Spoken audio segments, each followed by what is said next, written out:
That's a pretty cool bumper. You like that?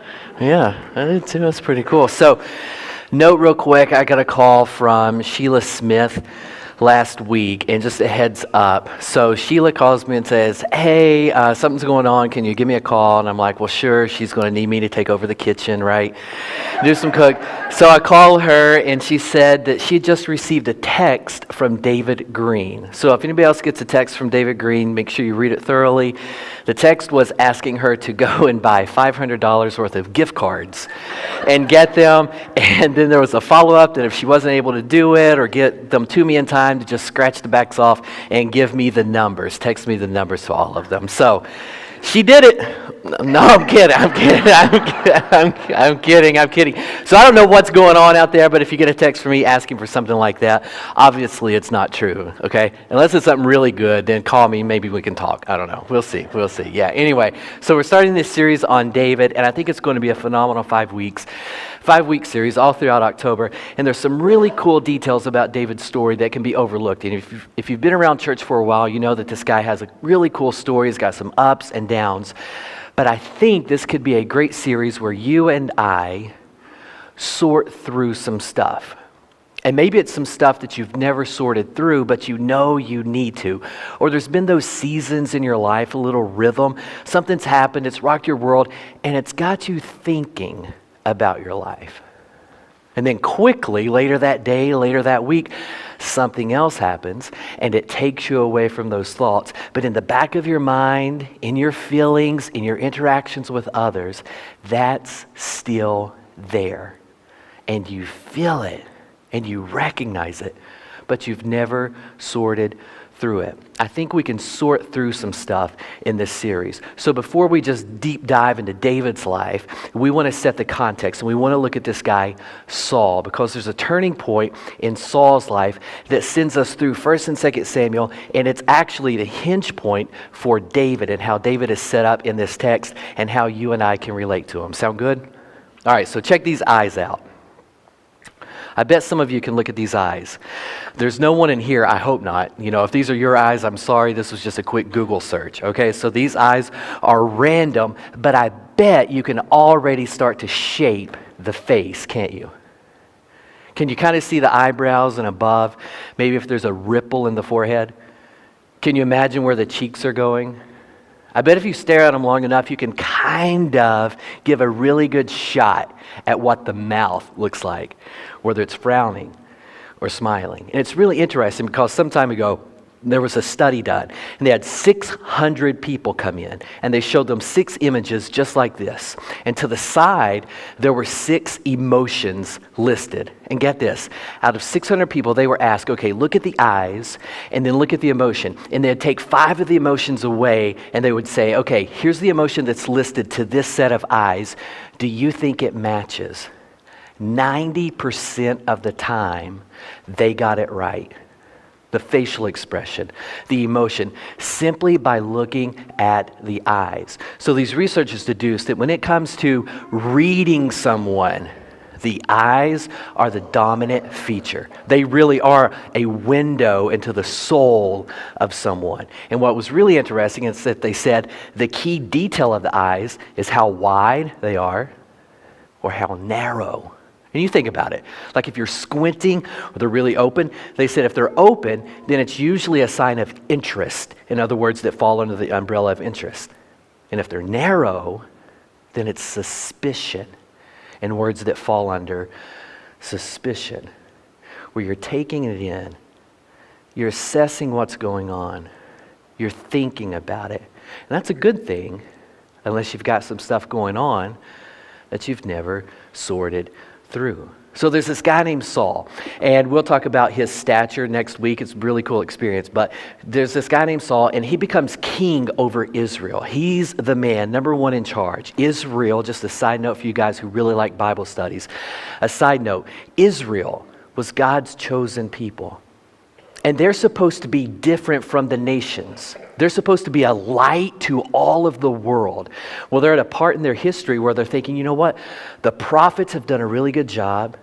They've brought the message to God. Sometimes it's a good message. Sometimes it makes us uncomfortable, but they've been with us. But you know what? We're looking out at the landscape of civilization here, and it seems like every other group has a king.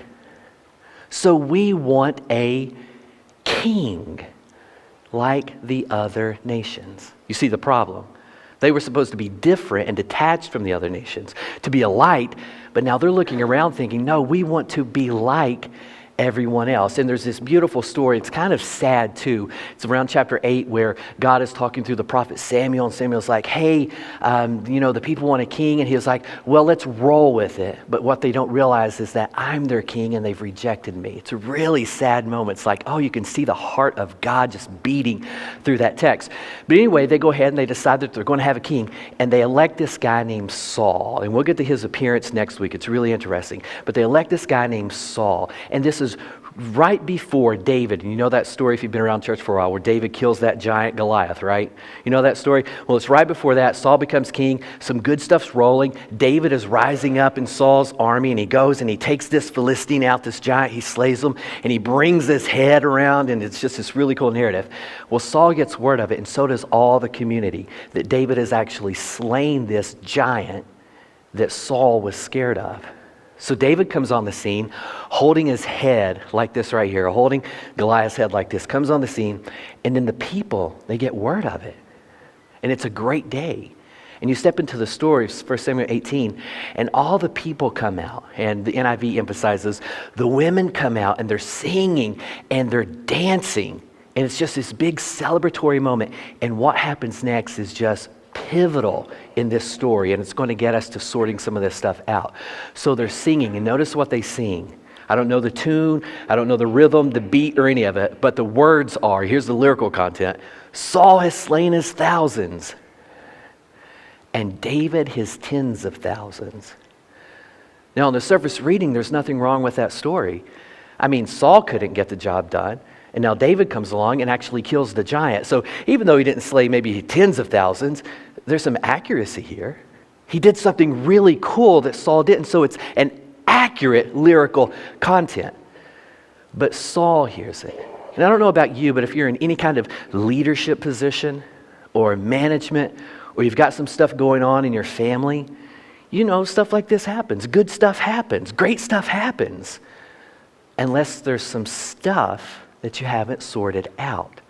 So Saul hears this, and notice how the story goes on. Saul hears this, and he's angry. He's upset. He's displeased. And he's thinking, wait a minute. Did I hear that right? Saul is thousands, David is tens. Hold on. And then he's thinking about this. And the story goes on, and it says, what else? And he's getting wrapped up in his thoughts, and he says, wait a minute. And notice the trajectory there. What else could this guy want? And do you see the problem? David doesn't want anything. David's just being David. And it's Saul getting lost in his own thoughts and saying, wait a minute, if that's the cheer going on, then I've got a problem. And that's probably the point. Saul says, I've got a problem. He's going to want the kingdom. And from that day forward, from that time on, Saul kept a jealous eye on David. Can't you see him squinting and thinking about this? Sorting through what this means. Now, we usually get these words mixed up, envy and jealousy, right? And when you listen to them, I hope you walk away really understanding the difference here, because I think if we understand the difference, then it permeates how we think and how we process some of this stuff and how we interact with other people, whether it's in a family, a business, or even a church. So the difference between envy and jealousy, have you ever done a deep dive into those words? Well, it's really interesting. So envy is the word we usually use or should use when we're talking about jealousy. We usually use the word jealousy. But envy is about something that you want. There's something out there that you want. And jealousy, well, it's about something you already have. So envy, you want it. But jealousy, you have it. And when you're envious of something or someone, well, there are times where you're envious and that lingers because you can't get it. You want that so badly, but just based on your setup, you can't get it. Well, with jealousy, since you already have it, the problem, the friction, the tension is you can't control it. Now, you can give a shot at it, but there are parts of it, details of it, that's just out of your control. And that's where the insecurity pops up. And one of the most distinct details of the difference here is that with envy, there's usually just two parties involved, two people. Somebody has something, I want it, I'm having a hard time getting it, so, I wish I could have that, I'm envious of that.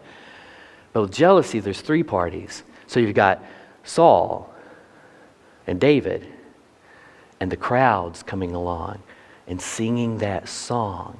And it does something in Saul. And it probably points out to some stuff that he has never dealt with. So the text says, from this day forward, from this time on, and you see how this is a hinge point in Saul and David's life. From this point on, and I'll tell you, at the end of 1st and 2nd Samuel, Saul is a wreck.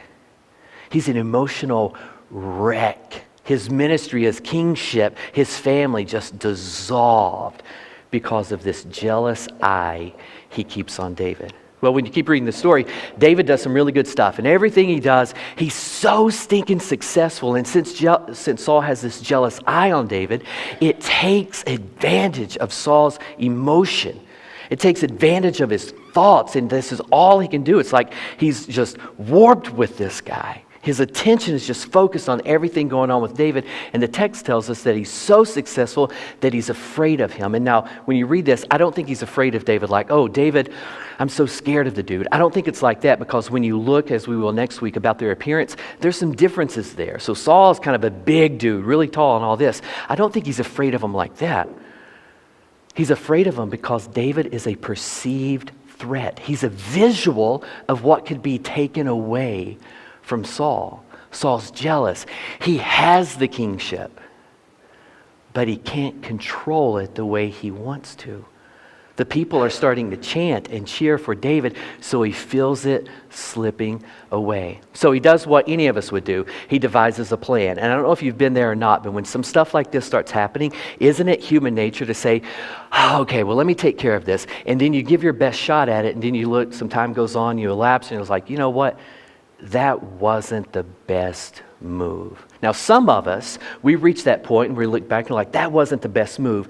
And then we can adjust, we can spin, we can change, we can learn from that, and we can grow. That's not what happens with Saul. And I bet in a room like this, some of us are going to really identify, not with David in this story, but with Saul.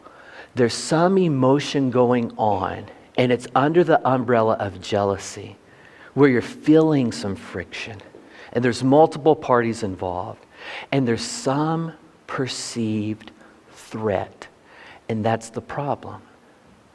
You feel torn. Even though some good stuff's happening, there's a threat to what I really want. This is a big relational issue right here. It's at the core. I was teaching on this several years ago, and a guy wrote me a note, and I got it a day later, and I'm reading through this, and his words were simply, I am eat up. And I know that's not the best English, right? I'm sure, grammatically speaking, that's not the best way. He says, I am eat up with jealousy. It's killing me on the inside. And I think there's some emotions that just fringe from that idea of jealousy, that we're eat up with it. It's messing with us. It's taking time away from the things that I should be focused on, which is exactly what's happening with Saul. So he has this idea, and he develops a plan, and he gets word that his daughter is actually in love with David. So a normal guy, you think, oh, my daughter's in love with him. He's a phenomenal warrior, great in the army. You know what? This is just a beautiful setup. I can have the best of all worlds. But no, Saul thinks, oh, she's in love with him. Well, then I can use that so that she can be a snare to David, so that the Philistines, I won't have to do it, but the Philistines can actually take him out. So this success of David is creating this diabolical plan, if you will. This success of David gets Saul's attention to this point. Kind of like, I hit my elbow this morning. You ever hit your funny bone? It don't just like, oh, it just like destabilizes you for a moment, and it activates all of your attention to this area. And that's what's going on with Saul and David. David's success activates all of Saul's attention to this dynamic. And it's not really what's going on with David. It's what's going on with Saul. It's the pain and tension that he's feeling. And I promise we're going to land this plane in just a moment and see that Saul has some stuff that he's never sorted through. And that's why this is happening. So the story goes on, and he says his attendants, they're talking about his daughter being in love with David. So he says, well, tell David that I'll make sure he gets my daughter in marriage. All right? That's going to be a given. And forgive me, but this is in the text, and I try to be as true as I can to the text. But Saul says to David, hey, here's what I want. You can have my daughter, but I want nothing less than a bunch of Philistine, and you can read it on the screen, right? Okay, so I don't know. I'm glad times have changed, right? This is just a different world. But I get it, because this is what I had to give Michelle's dad when she and I got married. So it was weird, but 22 years later, it's working. So this is the setup here, and it's like, that's my plan, and this is going to lead David into his demise right here. That's his plan. Several years ago, I was pastoring a church back home, and just salt of the earth people, beautiful people, just like you, just good people, want to serve the Lord, love their community, love their church, just phenomenal people. There were a couple of carpenters in the church, and I was building a relationship with them, and I thought, you know what, I'm getting pretty close to these guys. One was kind of younger, one was kind of older, and they had this father-son bantering dynamic. It was really fun, and I said, you know what? For the summer, they asked me to come work with them. And I'm like, I'm a pastor, right? I don't know if I can work a 40-hour week with you or anything like that. And they kept on, and I'm like, okay, one summer, I'm going to do it. One summer. So I talked to the board of elders. We worked some stuff out, and I just work with them. I go out into the community, and anything they're doing, I'm doing it with them. And it was a really cool experience, because we build this garage. I told the team about it Friday. Digging up from the ground and pouring the concrete and doing the plumbing and all that stuff and building this thing from the ground up. And when we go back home, I'll actually drive to that little community and just look at that thing, because it's like, wow, we built that with our own hands. It was so cool. And I was telling the guys Friday that I learned one really valuable lesson from these guys. One guy, Bob, was the younger guy, and Harold was the older guy. And Harold just had a killer personality, and always talking with people. And he would get caught up. We'd be doing something, working something on a project, trying to get finished and go home, or trying to make sure this is done or done the right way.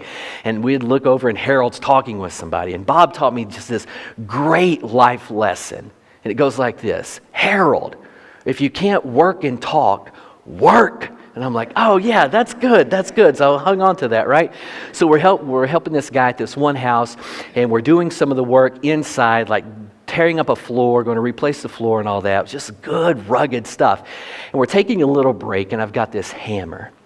Well, it's me, Bob, Harold's out, and there's this new guy, and he's been with us for about a week, but he specializes in something that we need that particular house. So he's there. So we're in this little kitchenette area, and we're standing around this bar, and I've got this hammer, and I'm just twirling it like that right there, and standing around, chatting, talking, and this guy speaks up, and he's like, yeah, this is really weird. And I'm like, what's weird? I thought you were the specialist. He was like, just being here with you.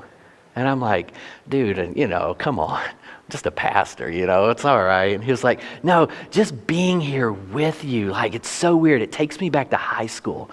And I'm like, we didn't go to the same high school. I knew you existed, but we were never friends or anything. He was like, yeah, but do you remember? And he drops this name, and it's this girl. And it's this girl that liked me, and we dated just a little bit, and drops the same. I'm like, yeah, I remember her. It's like, well, so-and-so liked her too, and so-and-so and I were really tight. I'm like, yeah, where are you going with this? And he was like, dude, I'm just looking at you, and I'm thinking, one Friday night, we followed you around for about an hour, and we were waiting for you to stop at the right spot, and we were just going to beat you down. What? I'm like, why are you telling me this while I'm holding this hammer?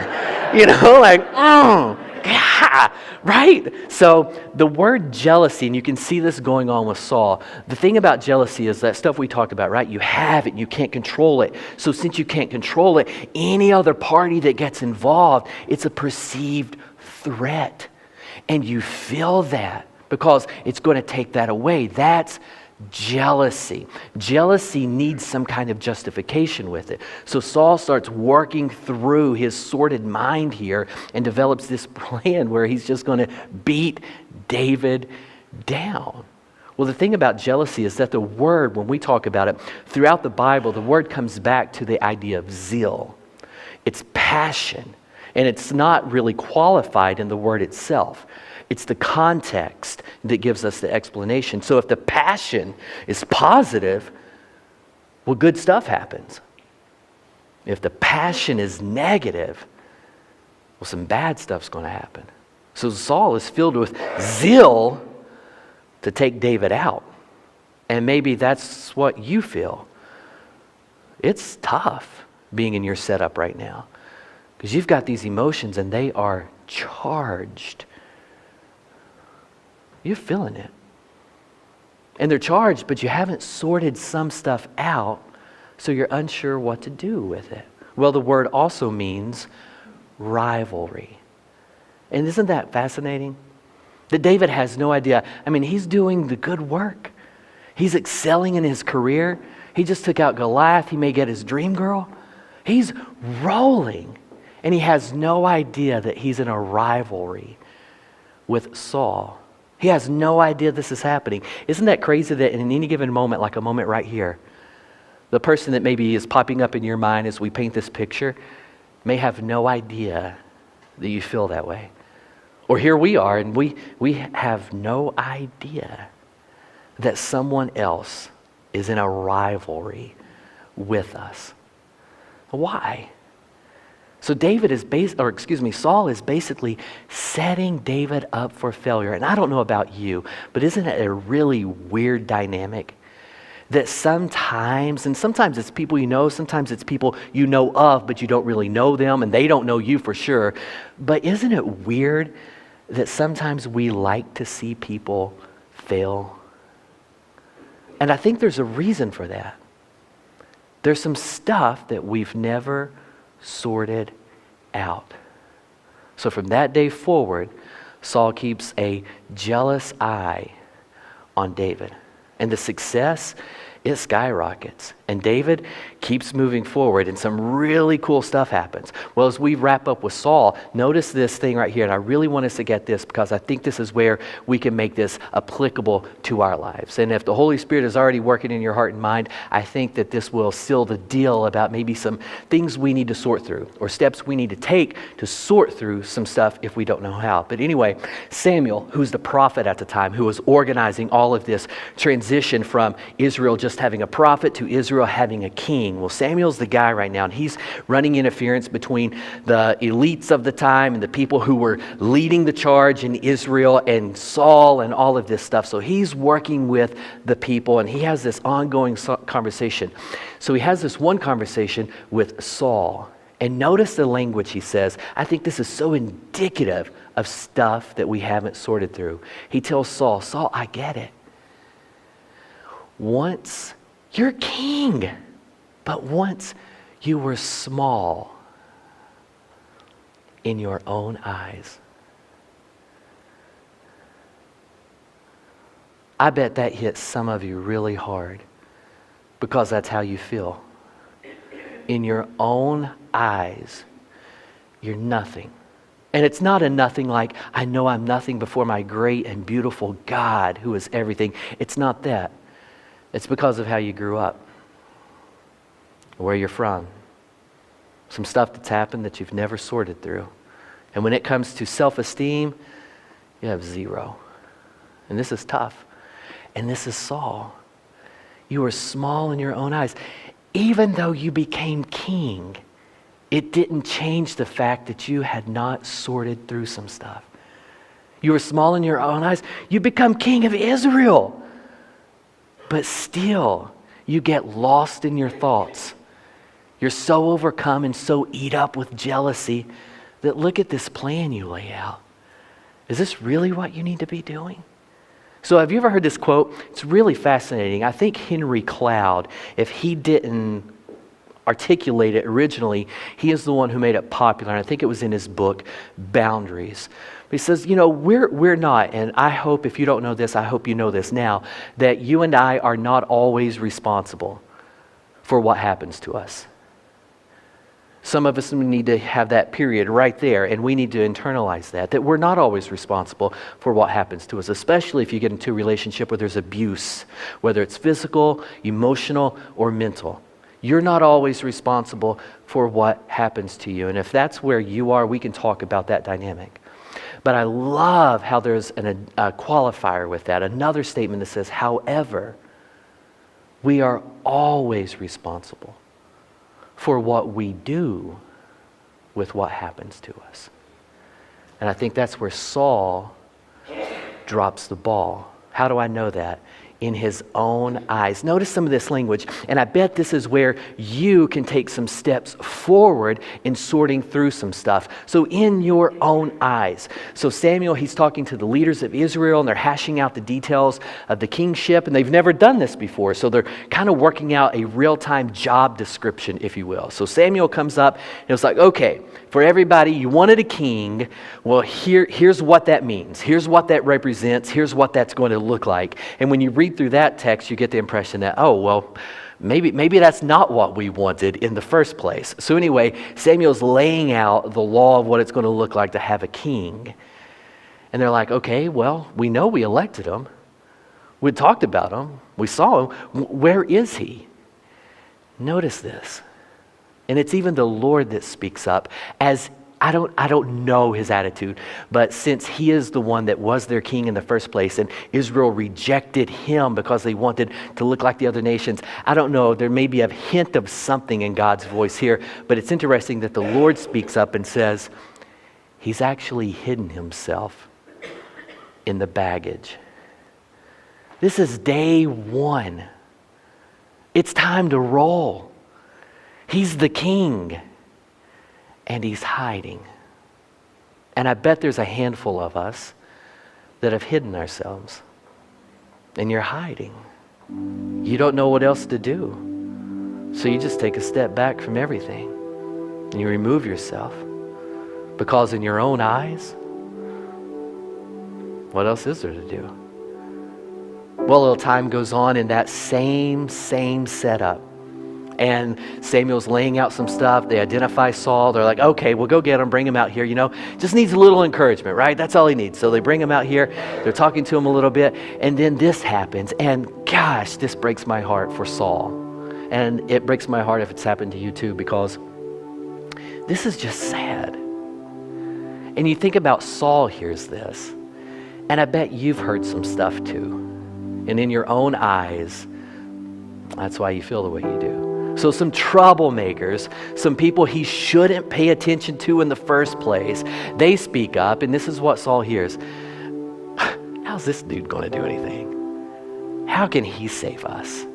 And they refuse to buy into it. They're not going to give him any gifts or acknowledge him or anything. And then notice the language, and it's really neat to read this in context. Saul doesn't do anything. And you could say, that's a big boy move right there. That's a big boy move. Not getting involved in any of that dysfunction. That may make sense if we hadn't just read that he had hidden himself. And he hears this, and he just shuts up. You know why? I bet he feels like he doesn't have a voice, like some of us. Because in your own eyes, you really don't have a voice, do you? You've never been allowed to express yourself or talk about what's important to you or share. He never sorted this out. And as time goes on, if you're perceptive, you caught that this is about 8 chapters before. From this day forward, he kept a jealous eye on David. He never sorted through who he was in his own eyes. Never understood himself. It's fascinating to me, being involved in ministry for a little over 20 years now. The most common thing that I hear from people, I kid you not embellishing this for the moment, the most common thing I've heard from people, and I'm talking people who are 30, 40, 50, 60, 70 years old, They'll tell me in a pastoral care moment, David, I just don't know who I am. That's real. And it's because they haven't sorted through some stuff. So when we pick back up next week, we're going to see David stepping into this context and some stuff that he does and how in real time he's sorting through his life and why he becomes so successful, why God is with him, and why God uses him so powerfully in what he does. But if this has hit you hard, just like David's success hit Saul, let's keep the conversation rolling. Let's get you sorting through some stuff and getting you moving forward. Sound good? Father, we love you and we know that you love us. Or we want to get to the point where we can say, God, I know you love me. And that'll take some sorting through some stuff. So Father, if you're moving in anyone's heart and mind here this morning, and they do need to take the conversation a little farther, I pray, Father, that you prompt them. And I pray that they take that step, that they reach out so that we can reach back. And I pray, Father, that they're on their way to sorting through some stuff so that in their own eyes, they have an accurate understanding of who they are, especially when it comes to you and what you want for our lives. God, you're good, and we know that because of Jesus, so we always use his name to pray and praise you. Amen.